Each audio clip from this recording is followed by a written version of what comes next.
Hello there, I'm Callum and welcome to Fun Facts!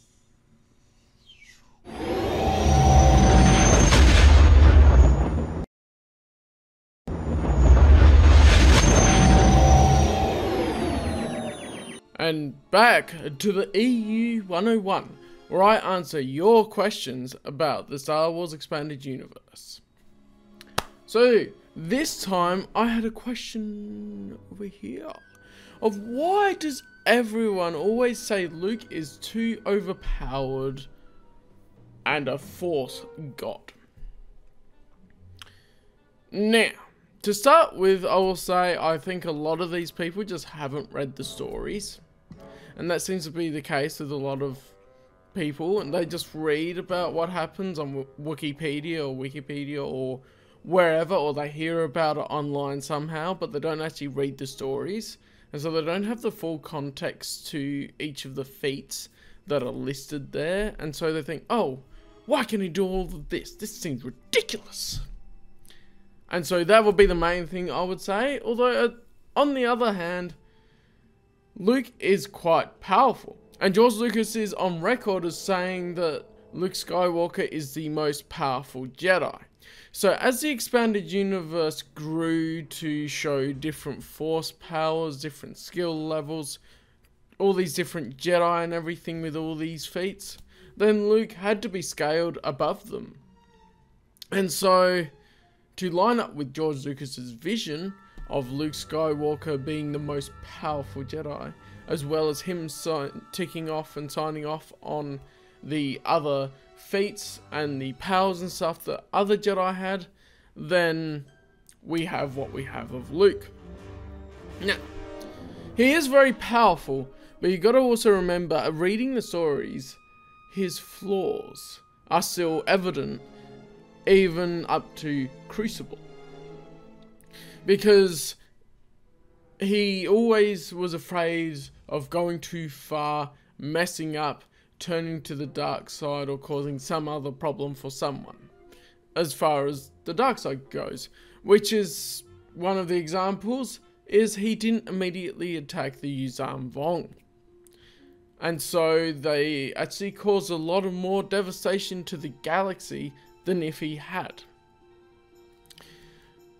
Along with some other things, but that is the main thing. And especially one of the plot points of Legacy of the Force was why Jaina Solo had to fight Darth Caedus, in that if Luke had fought Darth Caedus and killed him, then he would have turned to the dark side, and he was afraid of that. And so that's one of his flaws, and it runs throughout all of the stories. And he's not so overpowered that he can't be hurt, he can't be damaged, especially when it comes to, like, Fate of the Jedi. We have Abeloth. He couldn't defeat Abeloth.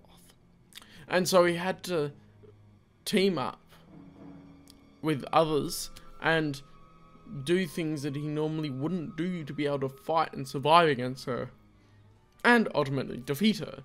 But yes, so he doesn't succeed all the time either by being so overpowered. The stories make it really grounded and realistic and do that. So I think a lot of the time people say that Luke is too overpowered and a Force god. Now a Force god would be more equivalent to people like Abeloth and probably the Bedlam spirits, which are literal. The Bedlam spirits, especially, are time-warping, space-bending beings, rather than an actual mortal. Because, at the end of the day, Luke is still a mortal. We read stories about him, and he's still relatable to us because he has flaws. If he was too perfect, everyone would be like, well, I don't care about him, he's just going to survive anyway. So, yeah.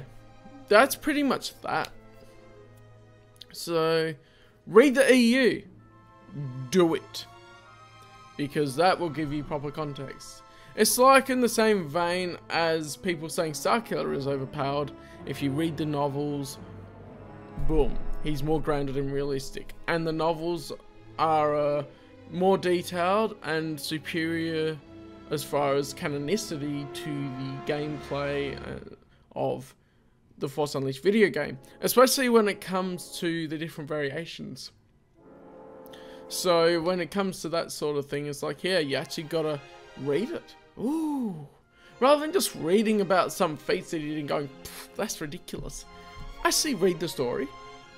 Because it'll make sense in the context. And if you read it in the wider context of the EU, if you're reading more than just some of the stories with those in it, you'll see that other Jedi do some really huge feats that may seem overpowered and ridiculous, but they make sense in context, at least a lot of the time. I'm not going to say the EU's absolutely perfect. There are some down moments, but in the wider context of the EU, generally, everything is quite well in scale with each other. So it's good. So that was that pretty much. So thank you guys for watching. Hope you enjoyed it. Let me know your questions, because I'm going through a list and there's only a limited number of questions on there. But anyway, that'll be it, and I'll see you in the next video. Anyway.